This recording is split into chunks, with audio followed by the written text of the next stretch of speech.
Welcome back to this episode of Motors TV. I'm Sean with iRacing.com. In this segment, you'll see highlights from the first ever 2013 iRacing Members All-Star Race. This event pitted our fastest oval racers against our fastest road racers to see who could take top honors. The action began at Circuit Gilles-Villeneuve in Montreal, Canada, and concluded at Milwaukee Speedway in the Midwestern United States. The iRacers had to demonstrate both their oval and road racing skills. Close racing led to an even closer finish. Stay tuned to see who won. Nobody sounds going to be a short race. 10 laps around here. It's going to be quite a bit. Green flag flies, start, and it looks like we got already a challenge for the lead.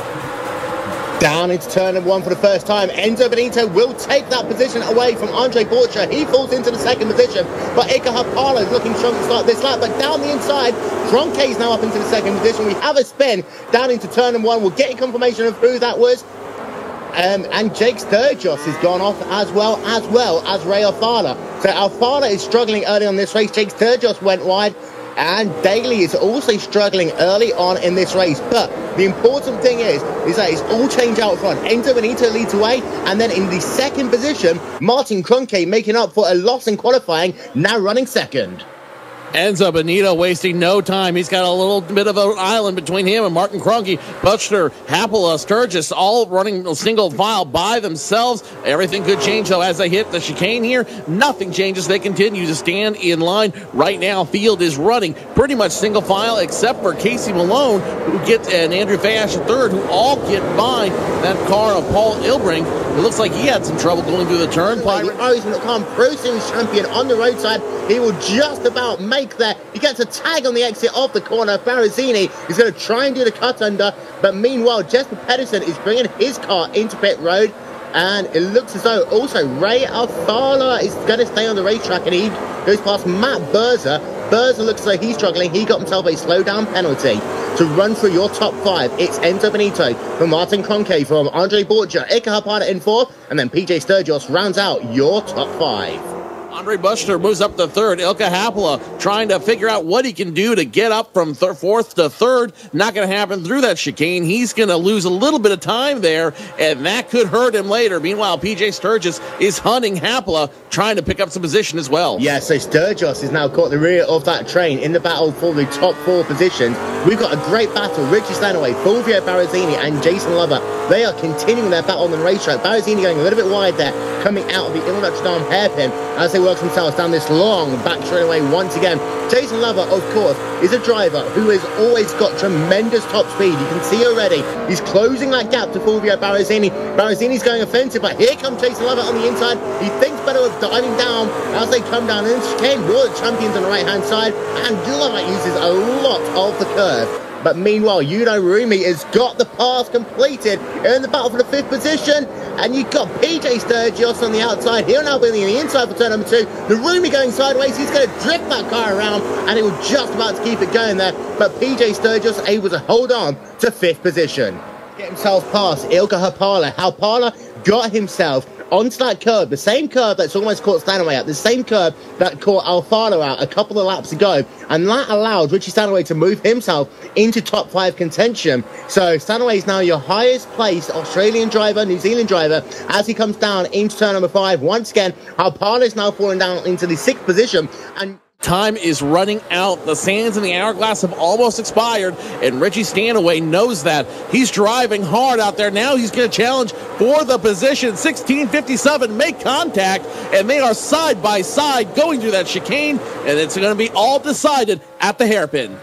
Yeah, they've got themselves that chicane first, and it looks as though that on the inside line, Sturgis might just have the line he needs. If he can hunt that curve properly, he will indeed. There's going to be contact again. What a pass there. Richie Stanaway up into fourth position on the racetrack. Pass off the race. Meanwhile, Enzo Benito is out of the hairpin for the final time. The gap between himself and Martin Kroenke, well, that's 1.9 seconds on the racetrack, so it does look as though Enzo Benito is going to be able to bring this car home in that 05 INEX Racing car in the first position. He's coming down into the final chicane for the final time. We'll go right back to the action behind in just a moment. In the meanwhile, Enzo Benito is going to win the first of today's All-Star races. Martin Kroenke will come home behind him in second, Borcha third, and then this huge battle right now into the final chicane. Sturgis cuts the corner. Whether or not he'll get a slowdown, he does get a slowdown. He'll lose a position there to Ilka Hapala, but it is Stanaway who comes home in the 4th position. Ilka Hapala comes home in the 5th spot, and it looks as though at the last moment, Yuda Room was able to get past PJ Sturgis as well. So Joe, Sturgis essentially lost 3 positions there in 1 lap.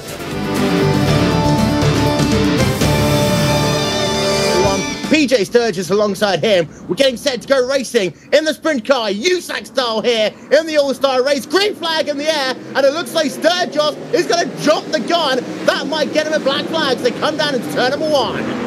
PJ Sturgis wasting no time, or check it, it's going to be PJ Sturgis wasting no time getting a jump on this field. He will put a time zone between him and Andre Bochner. Jake Sturgis now on the outside as well. Sturgis going to use the outside disadvantage, and he's going to pick up position. It's Andre Bochner once again having a poor start out there. The curse strikes twice as Bochner will drop from the 1st place position all the way down to around 3rd. Fulvio Barazzini has fallen back at the start of this race and had a little bit of contact with Ray Afana out of turn number 4. He is all over the racetrack right now, as a lot of these guys are. Ray Afana is going to try and go back underneath him, but we do believe there is a stop and go penalty for your race leader PJ Sturgis. He's come back out of pit road. It looks like he might just be classified on the lead lap. He's going to have a lot of work to do. He's going to have to hope for a caution, but we did talk about that, Joe. Coming to that start, Borgia looks like he's going to hold on a little bit. Sturgis got going, and that's what's going to potentially cost him the chance to win this. He needs to do right now, as we've got 2 wide action on the racetrack, this between Brian Daly and Andrew Fayes III, as they work themselves down the back straightaway. Daly down to the inside, and he's going to complete that pass down into turn number 1 as Fayes goes up high. Meanwhile, Jake Sturgis has got a time zone between him and the rest of the field. It was nearly a second when we crossed the line last. This time it will be over a second. Pedersen now having a little bit of trouble out there with this pace car. Jesper Pedersen trying to do everything he can to keep that car going straight, but he just looks like he's losing it. Still trying to dirt track it almost through the turns, overcorrecting, and that's going to hurt him in a big way. He will lose 2 more positions to Blake Townend and Paul Ilbrink. They get around him with... Stanaway is really pushing right now on Fayes third as they come down into 3 and 4, and Stanaway's going to try and take that inside line. He won't be able to do it, however. Only 8 laps have been completed right now, so don't get too ahead of yourself. Yellow flag could come out at any given moment. Bochner 5th, and now the battle is for 6 as Richie Stanaway and Martin Kroenke going back and forth. It looks like the advantage is going to go to Stanaway. Stanaway gets a position. Andrew Fayash doing everything he can to get out there. Check that. It's going to be Martin Kroenke with the position. He moves up on Richie Stanaway. Andrew Fayash III tried to capitalize as well. Andy Fayash not able to do it, so he's going to drive behind these guys and just bide his time to see if he can get that opening to open up once more. Try and complete that pass into turn number 3. Almost contact there on the outside line. Malone still able to keep it going, but Manito will indeed complete that pass. The black number 6 challenges at the line. He's still officially scored in 3rd, but that might change as he gets around Casey Malone without any problem. Big problem, though, on the track. When you're in the USAC sprint car, the first racing pace car will make its way down pit road. Green flag flies. Jake Sturgis, knowing who's beside him, wastes no time. And Enzo Benito on the outside does not get the start he wanted. Drops from 2nd to 4th, and now he's immediately under fire from Andrew Fayash and Richie Stanaway. That's going to hurt him. So right now I'm having a look at the points, and if Sturgis can come home in that 2nd position, he might have a chance in the point of just being able to squeeze out Enzo Benito, but that gap is now down to 4 tenths of a second in that battle for the race lead. And last time by, PJ took 2 tenths of a second out of Jake, who gets sideways coming out of turn number 2, but PJ is on the charge right now. Let's not forget, he's qualified for this race in the 2nd position. He jumped the start at the start of the race, had to get a drive-through penalty, and that is going to cost him. And Andrew Fayash is falling down the field there as he's just been passed by Martin Kroenke. And also looks like Fulvio Barazzini's on his outside as well. Barazzini will not be able to complete that pass. Sturgis and Sturgis. PJ now on the back bumper of Jake, and the battle of the brothers is on. PJ is doing everything he can to move that sprint car. Jake Sturgis doing everything he can to keep it up front. Mile. And it's going to be an early jump there from Jake Sturgis. Green flag back in the air. And look at this, down to the inside. You've got a battle for second position. And it's going to be Casey Malone who's going to get past. PJ Sturgis is going to be side by side as they come out of turn number 2. And now it looks like Sturgis is going to get that run down the back stretch. He will be able to keep that second position. And now he's got to try and close down Jake Sturgis in that battle for first. The gap right now, 4 tenths of a second on the racetrack. Meanwhile, Enzo Benito, the guy who PJ Sturgis is fighting for right now, is pretty much a straight fight between these two drivers. As I just see there in my distance, PJ Sturgis down to the inside. PJ Sturgis 2 in a race lead there, coming out of turn number 2. Jake Sturgis is going to fall back in behind. He will get a good run as they come down the backstretch, but PJ is now leading this race from...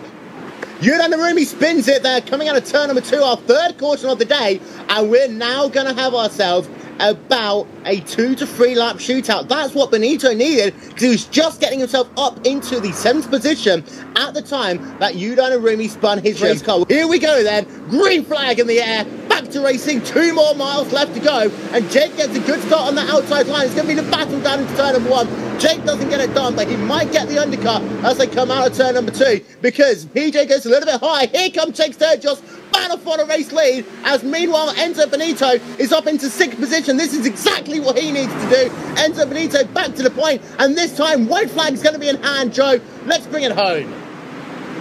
1 white flag, 1 lap left to go. It's going to be Jake Sturgis in front of PJ Sturgis. Enzo Benito exactly where he needs to be in that 6th place position. Andrew Fayash looks like he's in trouble. We will continue and finish this race.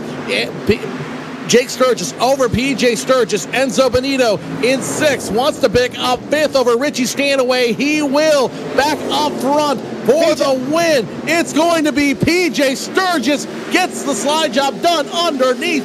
PJ Sturgis wins at the Milwaukee Mile. Jake Sturgis 2nd. Casey Malone 3rd. Andre Botchner 4th. And Enzo Benito rounds out your top 5. Enzo Benito is your all-star champion.